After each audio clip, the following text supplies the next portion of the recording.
નમસ્કાર દોસ્તો, આજે આપણે ધોરણ 6ની સ્વાધ્યાય પોથીના ભાગ 4ની અંદર આપણને સામાજિક વિજ્ઞાન વિષયનો જે પાઠ નંબર 15 આપેલો છે સરકાર, તેનું સંપૂર્ણ સોલ્યુશન આપણે આ વિડીયોની અંદર જોવાના છે. મિત્રો, આપણી આ ચેનલ ઉપર સ્વાધ્યાય પોથીના જે સ્વાધ્યાય પોથી છે ધોરણ 6ની તેના ભાગ 4ના દરેક વિષયના વિડીયો અને પીડીએફ મુકાઈ ચૂક્યા છે અને હજુ તમારે પણ ભાગ 4ની સ્વાધ્યાય પોથીના કયા વિષયના કયા ચેપ્ટરના વિડીયો જોઈએ છે તે તમે કોમેન્ટ બોક્સની અંદર જણાવી શકો છો, જેથી કરીને આપણે સ્વાધ્યાય પોથીના ભાગ 4ના એ વિડીયો અને પીડીએફ મૂકી શકીએ. ચાલો દોસ્તો, તો શરૂ કરીએ આપણે ધોરણ 6 સ્વાધ્યાય પોથી ભાગ 4 પાઠ નંબર 15 સરકાર. એમાં પ્રશ્ન નંબર 1 વિકલ્પો. પહેલો સવાલ, ભારત દેશમાં સરકાર નીચેનામાંથી કયા કયા સ્તરે કામ કરે છે? તો જવાબ આવશે વિકલ્પ ડી, ઉપરોક્ત તમામ, એટલે કે સ્થાનિક સરકાર, રાજ્ય સરકાર અને રાષ્ટ્રીય સરકાર. બીજું, કઈ શાસન વ્યવસ્થામાં લોકો મતદાન દ્વારા પોતાના પ્રતિનિધિઓને ચૂંટે છે? તો જવાબ આવશે વિકલ્પ એ, લોકશાહી. ત્રીજું, કાયદા બાબતે નીચેનામાંથી કયું વિધાન સાચું છે? તો અહીંયા જવાબ આવશે વિકલ્પ ડી, ઉપરોક્ત તમામ, એટલે કે સરકાર કાયદામાં સુધારો કરી શકે છે, લોકો પોતાના અધિકારો અને થયેલા અન્યાય સામે અદાલતનો સહયોગ લઈ શકે છે, અને સી, લોકો સરકારના કાયદાને પડકારી શકે છે. ચોથું, કઈ શાસન વ્યવસ્થામાં શ્રમિકો, મજૂરો કે શાસિત લોકોને આર્થિક, બૌદ્ધિક કે વૈચારિક રીતે સમાનતાના ધોરણે સંચાલન કે શાસન જોવા મળે છે?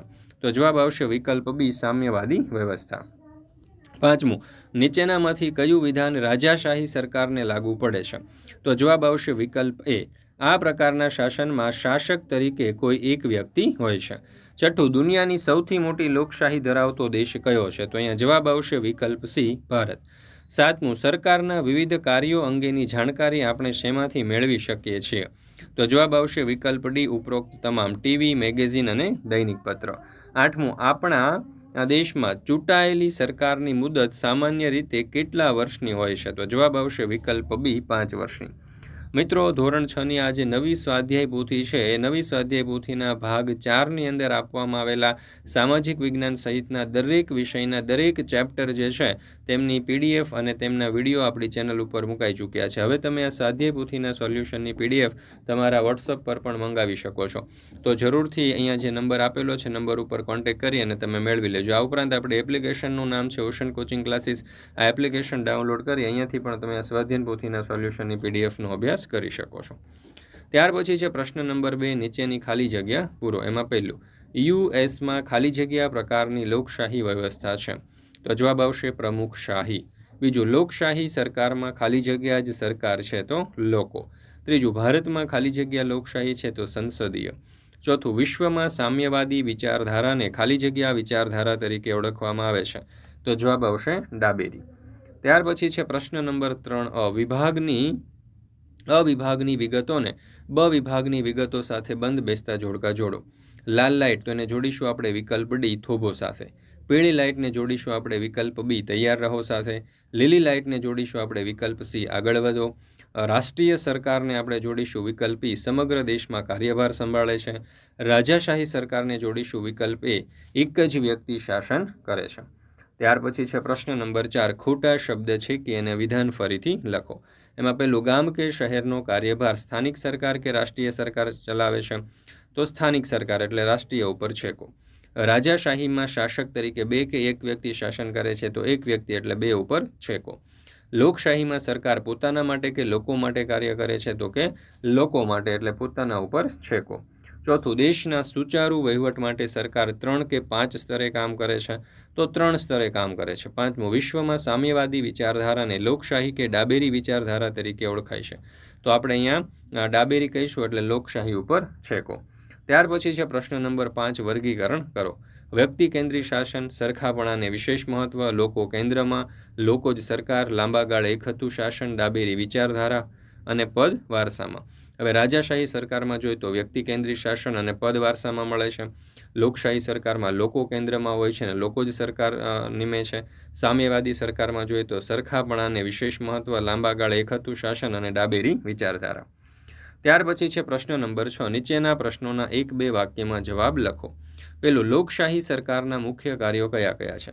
તો લોકશાહી સરકારના મુખ્ય કાર્યો આ પ્રમાણે છે. તે કાયદા બનાવે છે, કાયદાનો અમલ કરે છે, કાયદામાં સુધારા વધારા કરે છે, તેમજ ન્યાય આપે છે. બીજું, લોકશાહીના મૂલ્યોનું જતન કઈ રીતે કરવામાં આવે છે? તો લોકોની સુખાકારી, સુવિધા અને વિકાસને પ્રાધાન્ય આપી બંધારણને આધારે લોકશાહીના મૂલ્યોનું જતન કરવામાં આવે છે. ત્રીજું, સરકારે ઘડેલા કાયદાઓનો અમલ બરાબર ન થયો હોય તો શું કરી શકાય? સરકારે ઘડેલા કાયદાઓનો બરાબર અમલ ન થતો હોય અને અન્યાય થાય તો તેની સામે અવાજ ઉઠાવવામાં આવે છે. કાયદાનો બરાબર અમલ કરવા માટે અદાલત સમક્ષ ફરિયાદ કરી શકાય છે. અદાલત કાયદાનો બરાબર અને યોગ્ય અમલ કરાવવા સરકારને આદેશ આપી શકે છે. ચોથું, સમગ્ર રાજ્યનો કાર્યભાર કઈ સરકાર સંભાળે છે? તો સમગ્ર રાજ્યનો કાર્યભાર રાજ્ય સરકાર સંભાળે છે. લોકશાહીમાં સરકારનું સંચાલન કોણ કરે છે? તો લોકશાહીમાં સરકારનું સંચાલન લોકો પ્રત્યક્ષ કે પરોક્ષ મતદાન દ્વારા કરે છે. મિત્રો, ધોરણ 6 થી 8ના વિદ્યાર્થીઓ માટે આપણે ગણિત, વિજ્ઞાન, અંગ્રેજી અને સામાજિક વિજ્ઞાન જેવા અઘરા વિષયોને સરળતાથી આકર્ષક પ્રેઝન્ટેશન અને પીપીટીની મદદથી ભણી શકે શ્રેષ્ઠ અને બેસ્ટ શિક્ષકો પાસેથી એના માટે આપણે પોટેટો બેચ લોન્ચ કરેલી છે.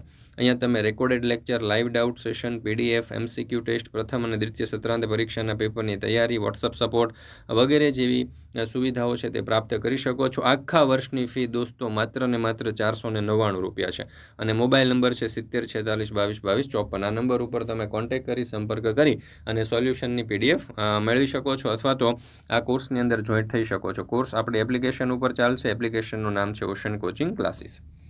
ત્યાર પછી છે પ્રશ્ન નંબર 7, ટૂંક નોંધ લખો. એમાં પહેલું, તમે શાસન વ્યવસ્થાના કયા કયા પ્રકાર વિશે જાણો છો? કોઈ એક વિશે ટૂંકમાં જણાવો. તો શાસન વ્યવસ્થાના મુખ્ય 3 પ્રકારો છે: રાજાશાહી, લોકશાહી અને સામ્યવાદી. એમાં લોકશાહી વિશે આપણે અહીંયા સરસ મજાની માહિતી આપેલી છે. મિત્રો, તમે આ જે છે એ ધોરણ 6ની સ્વાધ્યાય પોથીના ભાગ 4 જે છે એનું આ ચેપ્ટર નંબર 12 જે છે સામાજિક વિજ્ઞાન વિષયનો તેનો અભ્યાસ કરી રહ્યા છો અને હવે તમારે નેક્સ્ટ સ્વાધ્યાય પોથીના ભાગ 4ના કયા વિષયના અને કયા ચેપ્ટરના વિડીયો જોઈએ છે તે કોમેન્ટ બોક્સની અંદર જરૂરથી જણાવી દેજો, જેથી કરીને આપણે એ વિડીયો બનાવી શકીએ. બીજું, આપણા દેશની શાસન વ્યવસ્થા વિશે ટૂંકમાં જણાવો. ત્યાર પછી છે પ્રશ્ન નંબર 8, નીચે આપેલા વિધાનોના કારણો આપો. તો મુસાફરી વખતે બસના દરવાજા આગળના પગથિયા ઉપર બેસવું કે ઊભા રહેવું જોઈએ નહીં. તો અચાનક બ્રેક લાગતા પડી જવાની શક્યતા છે. બસના દરવાજા પાસે વાહનોથી અકસ્માત થવાનો ભય છે. ડ્રાઈવરનું ધ્યાન ભંગ થઈ શકે છે. દરવાજો ખુલતા બંધ થઈ તથા ઈજા થઈ શકે છે. આ કારણે મુસાફરી કરતી વખતે હંમેશા બસની અંદર સલામત જગ્યાએ બેસવું અથવા તો અડીને ઊભું રહેવું. બીજું, સાયકલ શીખવા જાહેર રસ્તાનો ઉપયોગ કરવો જોઈએ નહીં. તો સાયકલ શીખવા માટે જાહેર રસ્તો સુરક્ષિત સ્થાન નથી. તેના મુખ્ય કારણો અહીંયા તમે જોઈ શકો છો કે આપણે દર્શાવેલા છે. તો આ રીતે અહીંયાથી તમે જવાબ લખી શકો. ત્યાર પછી પ્રવૃત્તિઓ આપણને આપેલી છે. તો ત્યાર પછી છેલ્લે આપણે જો પ્રશ્ન નંબર 10 આપણને મોડલ પ્રોજેક્ટ તૈયાર કરવાનો કહ્યો છે કે ભાઈ માર્ગ સલામતીમાં રસ્તાઓ અને ટ્રાફિક વિશે તમારો અનુભવ મિત્રો સાથે ચર્ચા કરો તેમજ મિત્રોની મદદથી ટ્રાફિક સિગ્નલ અને રોડ સાઇન મોડલ પ્રોજેક્ટ તૈયાર કરી શકો છો. તો આ રીતે અહીંયા આપણે આખો પ્રોજેક્ટ છે તે તૈયાર કરી શકીએ. તો મિત્રો, અહીંયા આપણે આ ધોરણ 6ની જે સ્વાધ્યાય પોથી છે તેના ભાગ 4ની અંદર સામાજિક વિજ્ઞાન વિષયનું જે ચેપ્ટર નંબર આપણને 12 આપેલું છે તે આપણે અહીંયા પૂર્ણ કરીએ છીએ. ફરી મળીશું મિત્રો આપણે ધોરણ 6ની સામાજિક વિજ્ઞાન વિષયની સ્વાધ્યાય પોથીના એક નવા ચેપ્ટરના સંપૂર્ણ અને સચોટ સોલ્યુશન સાથે. મિત્રો, આ સામાજિક વિજ્ઞાન વિષયની સ્વાધ્યાય પોથીના ભાગ 4ના વિડીયો તમને પસંદ આવતા હોય તો લાઇક કરવાનું, તમારા મિત્રો સાથે શેર કરવાનું અને આપણી આ ચેનલને સબસ્ક્રાઇબ કરવાનું ભૂલશો નહીં.